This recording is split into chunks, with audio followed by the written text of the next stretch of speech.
Whenever the WWE Draft comes around every year, I am usually very, very excited about the prospects and the ideas coming up when it comes from the draft.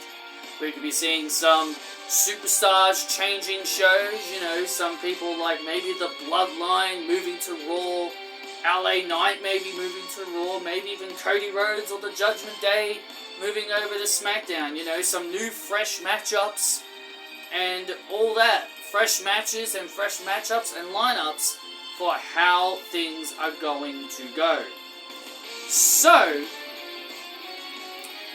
usually I am quite excited for the WWE Draft, but every single year I am most of the time let down by this. And the reason why I am let down is due to the fact that WWE can never make up their minds on whether they want the draft to be an actual thing, where the superstars that are assigned to Raw and the superstars that are assigned to SmackDown can either stay on those shows, or they will just completely abandon and break the rules within a few weeks, or let alone a couple of months. And this is the biggest issue I have. You know, people, like, maybe I can excuse Cody Rhodes being on SmackDown because of his feud with Roman Reigns, but you get, like, Jimmy Uso on Raw, Solo Sikoa on Raw, you get, you know, situations of just superstars just showing up on different brands for no real reason. But the biggest defender of them all out of all of this is NXT. The biggest culprit of them all is NXT, where you'd see people like Dolph Ziggler and Robert Roode showing up on NXT, Dana Brooke on NXT, Natalya, The Final Testament, you know, just Ivar, Becky Lynch, Judgment Day. You know, you just see all these people showing up on NXT, and it just makes no godforsaken sense to why these people just show up. And the reason why I say this is because, hell, even Dragon Lee was called up to the main roster, then got demoted back down to NXT because he was the North American champion, and then once his title reign ended, he was called back up to SmackDown. Talk about confusing your audience. That's the biggest problem that I have. Like, what's the point of a brand split if you're just gonna keep hot potatoing everybody around? Like, it confuses your audience.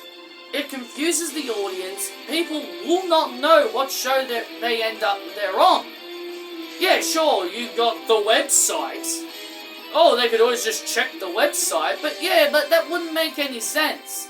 Not even that would really help, because then they'll be like, well, why is this person showing up on Raw if insert name here is on SmackDown? You know what I'm saying? WWE, when I was growing up, the brand split was still a thing. When I was watching wrestling, like, I started in 2004, but I got back into it by 2006, because we didn't have a Foxtel. When we got a Foxtel by 2006, yeah, there was a brand split going on then.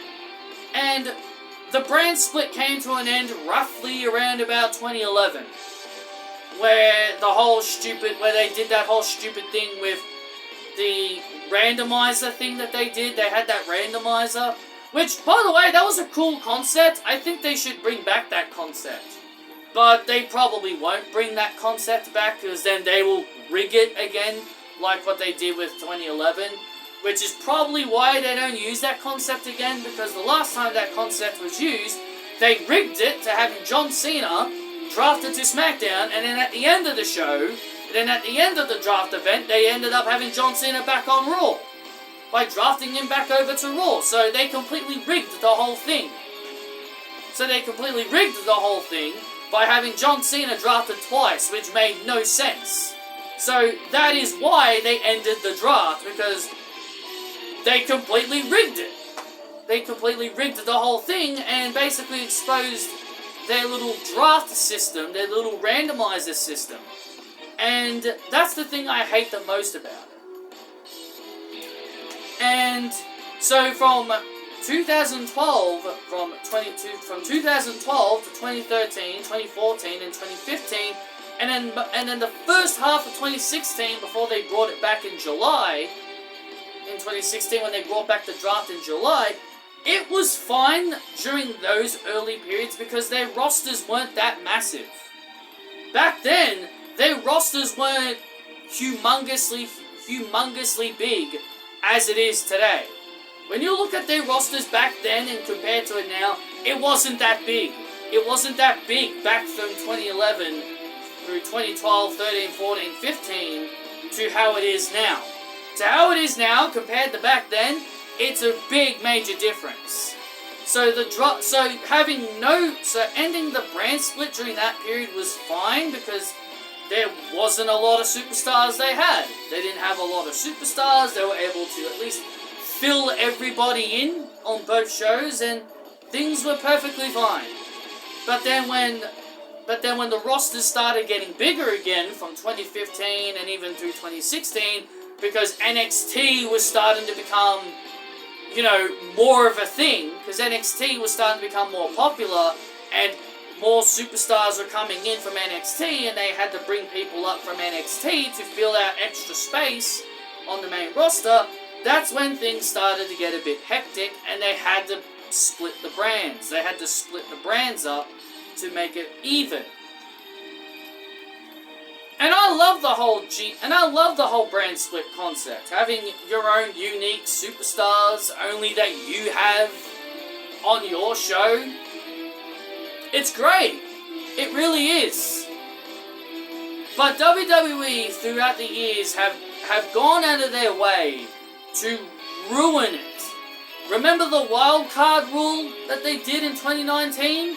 Goddamn terrible that was. That was so goddamn terrible.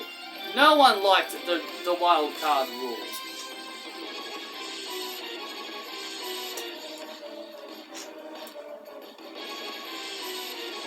No one liked the wild card rule. It was terrible. And it backfired on them heavily.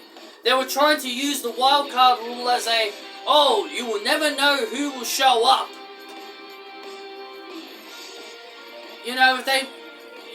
That kind of thing. Like, you'll never know who will show up. Like, they tried to do it for ratings. They tried to do it to excite everybody for the draft. Like, who will show up this week? But then it's just some random bum. That no one cares about. Like, if they really wanted to make it interesting, they could have had Daniel Bryan show up one week. They could have had Randy Orton. They could have had Samoa Joe. They could have did a lot of big names, showing up every few weeks. But after a while, they just gave up on the whole thing. And they just didn't care. And so over the years, WWE have ruined the draft concept by just completely not giving a shit and just completely breaking the rules of the draft and just saying, you know what, screw it. Certain superstars from other brands can still show up anyway. And that's the thing and that's my biggest problem with the draft nowadays. And now I know a lot of people are going to be saying, well, the instances that you're talking about, those were all under Vince McMahon. Triple H, he's different. Well, if Triple H is so different, then why was he okay with Dirty Dom and Becky Lynch going to NXT, winning the NXT championships, and then going back to the main roster, carrying them around like that, Triple H was in charge in 2023. He was in complete control of WWE by 2023. So to say that he's different to Vince and he wouldn't break the rules, that's complete bullshit because he did. It's complete BS because he did break the rules. He did break the rules in 2023. Like, if you are on Raw, you stay on Raw. And this is something I want to bring up. If you want to start having people show up on NXT, you know what? Do this. If you want to start having superstars be a part of the NXT brand, this is what you do. You have the rounds as per normal with Raw and SmackDown, And then you have whoever are the free agents, whoever are the leftover free agents in the supplement rounds that they do on Raw Talk and Talking Smack, or whatever the hell it's called now. You use those episodes, Raw Talk and Talking Smack, you use those shows to where Ava Raine can decide which superstars in the free agency she wants to have on NXT. You could easily have her take advantage of this and say, right, these are the free agents I want on my show, and she can just announce the several amount of free agents she wants on her show, and then you can do that, and then you can do the same thing for night 2. It's not that difficult. It's not that difficult if you want to involve NXT, but they probably won't involve NXT. Well, they will involve NXT by drafting their superstars out of NXT, but not giving them anyone in return. Like, if you're gonna take, like, Ilya Dragunov and Roxanne Perez out of NXT, you should give NXT someone in return, like Natalya or AJ Styles, you know? I mean, AJ Styles in NXT sounds awesome, but I kind of doubt that would actually happen. But, like, you gotta give NXT someone in return. You can't just take their superstars and then just start having main roster people show up on NXT because, oh, NXT's lacking in talent. Like, if you're gonna bring NXT people out of NXT to the main roster, give NXT people in return. People who you're not using. Like Tegan Nox, Katana and Kaden maybe, Alba Fire and Island Dawn, you know, people that you're not using. Give NXT the people you're not using on the main roster.